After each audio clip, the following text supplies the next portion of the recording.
Bible itu palsu, sudah dipalsukan. Statement itu salah. Dan saudara kita Kristen mengambil itu sebagai keuntungan, advantage. Statementnya aja udah salah. Ya saya ambil, balikin. Ya enak dia ngebalikin. Kalau kau bilang Bibleku ini palsu, mana aslinya? Kelabakan sendiri orang Islam. Maka itu kalau nggak tahu jangan so tahu. Kalau nggak tahu jangan so tahu. Kain.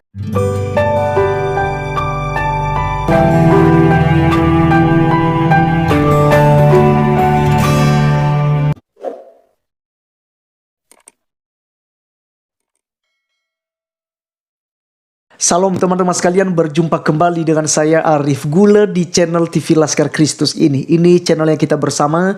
Jangan lupa dukung dengan cara subscribe, like, dan komen serta share video-video daripada channel ini.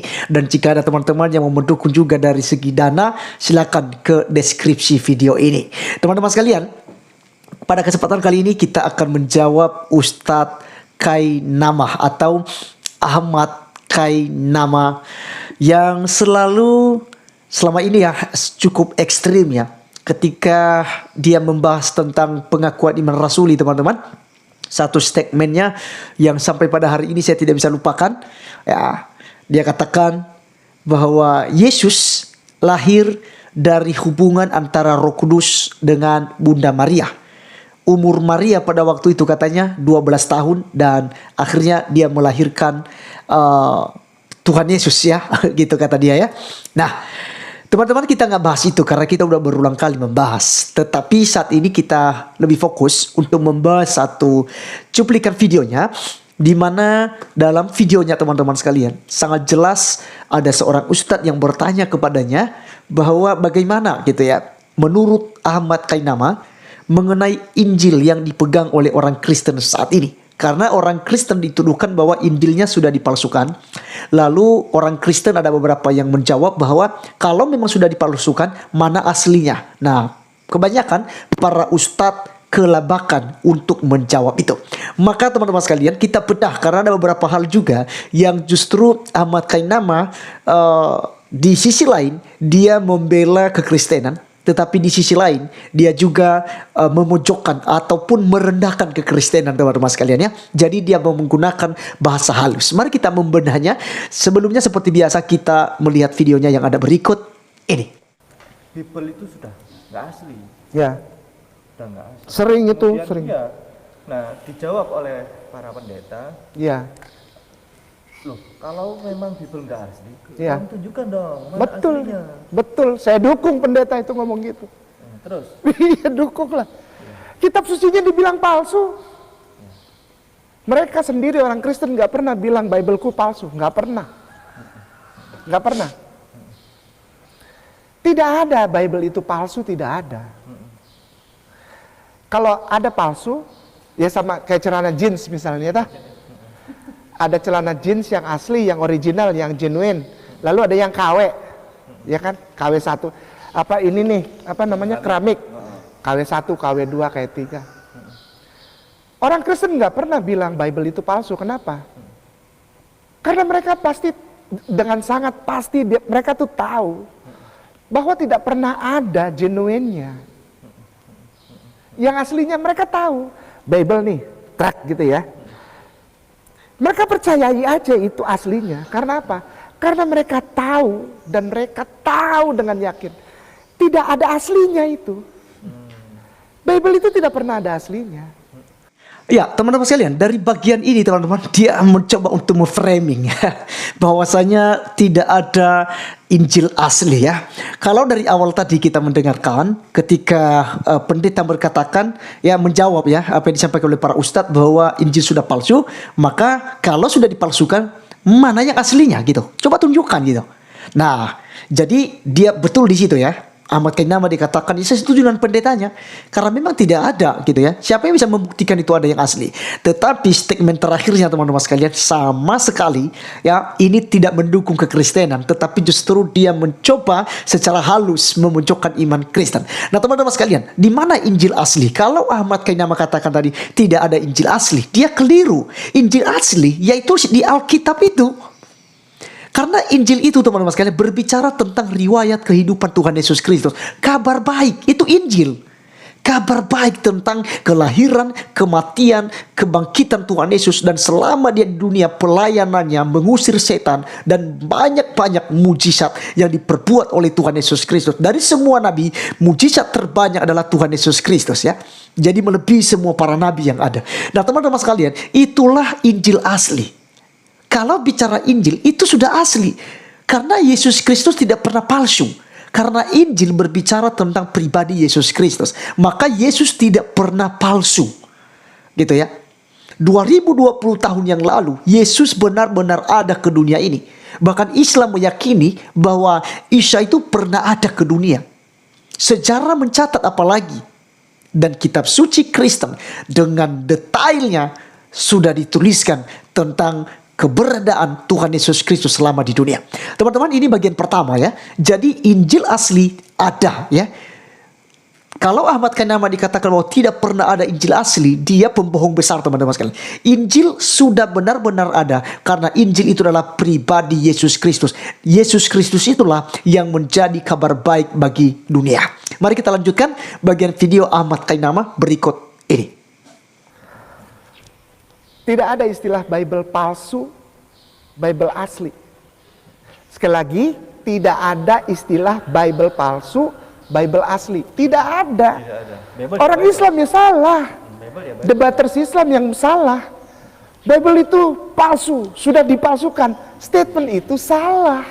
Dan saudara kita Kristen mengambil itu sebagai keuntungan, advantage. Statement, itu statementnya aja udah salah. Ya saya ambil, balikin. Ya enak dia ngebalikin. Kalau kau bilang Bibleku ini palsu, mana aslinya? Kelabakan sendiri orang Islam. Maka itu kalau nggak tahu jangan so tahu. Kalau nggak tahu jangan so tahu.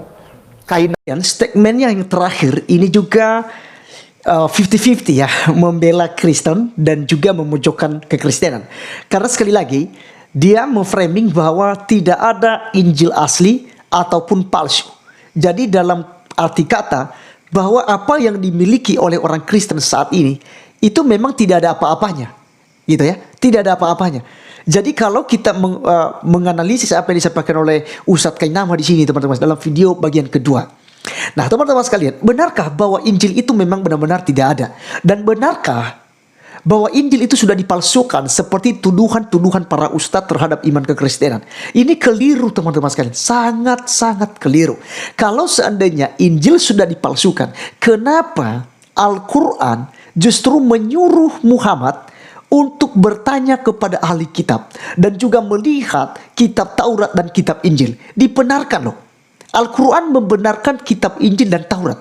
Kalau seandainya sudah dipalsukan, kenapa ya? Apakah Tuhanmu lupa bahwa Injil itu sudah dipalsukan sampai dia turunkan ayat itu kepada umat Islam ya di dalam Al-Quran, bahwa harus melihat Injil dan Taurat, harus belajar. Bahkan ketika Muhammad ragu-ragu, wajib bertanya kepada ahli kitab sebelumnya. Siapa ahli kitab? Yaitu Kristen, Nasrani kalau kalian katakan.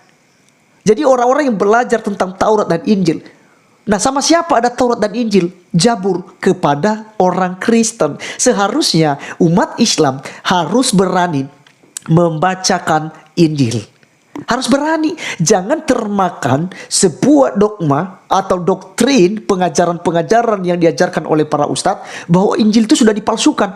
Tidak boleh dilihat itu Injil yang dipegang oleh orang Kristen saat ini, karena itu sudah tidak asli.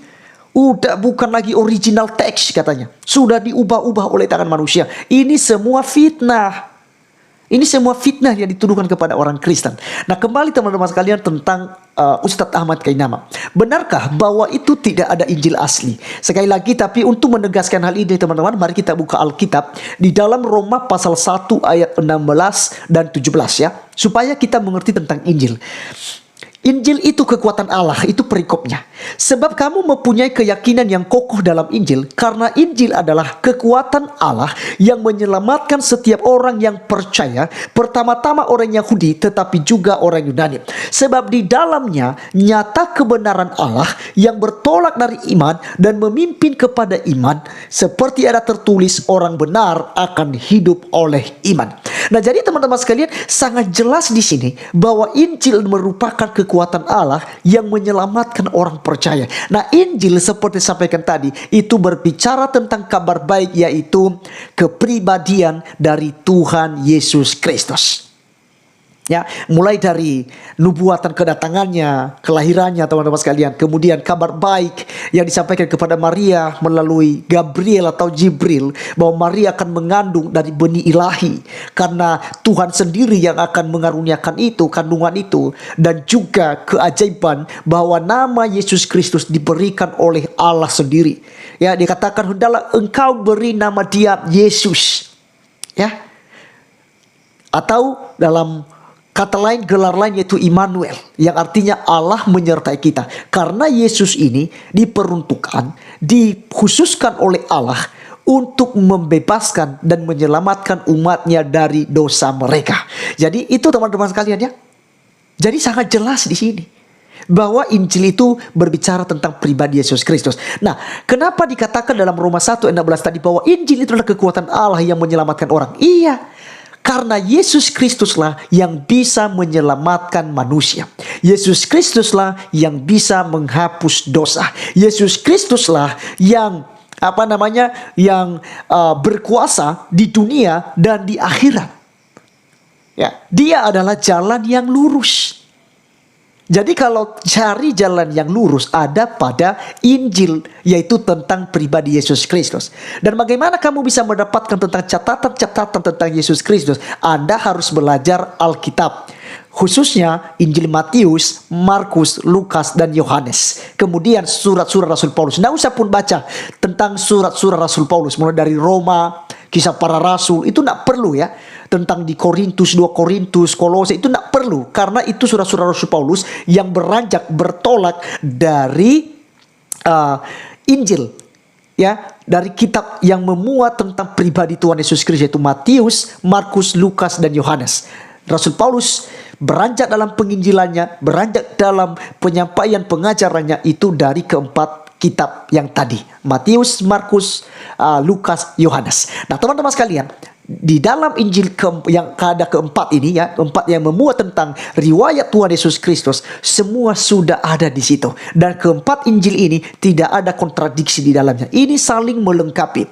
Matius menuliskan dari sisi pandang yang berbeda, kemudian Markus ya melihat dari sisi yang berbeda, Lukas melihat dari sisi yang berbeda, dan Yohanes melihat dari sisi yang berbeda. Maka ketika disatukan itu satu kesatuan yang sempurna ya tentang Injil, yaitu pribadi Tuhan Yesus Kristus. Jadi teman-teman sekalian, kalau dikatakan oleh Ustadz Ahmad Kainama, apakah ada Injil palsu? Ya, itu memang tidak ada. Tapi bukan berarti tidak ada Injil asli. Injil asli itu ada.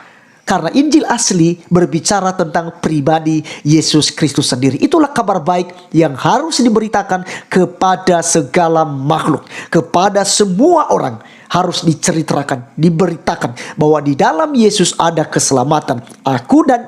Akulah jalan, kebenaran, dan hidup. Tidak ada satupun yang bisa datang kepada Bapa kalau tidak melalui aku. Ini perkataan Yesus. Cek, semua para nabi tidak berani mengucapkan kalimat itu. Hanya Yesus Kristus satu-satunya, karena dia terkemuka di dunia dan di akhirat ya.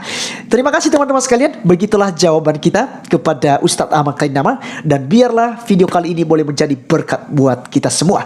Sampai ketemu di video selanjutnya. Tuhan Yesus memberkati kita. Salam.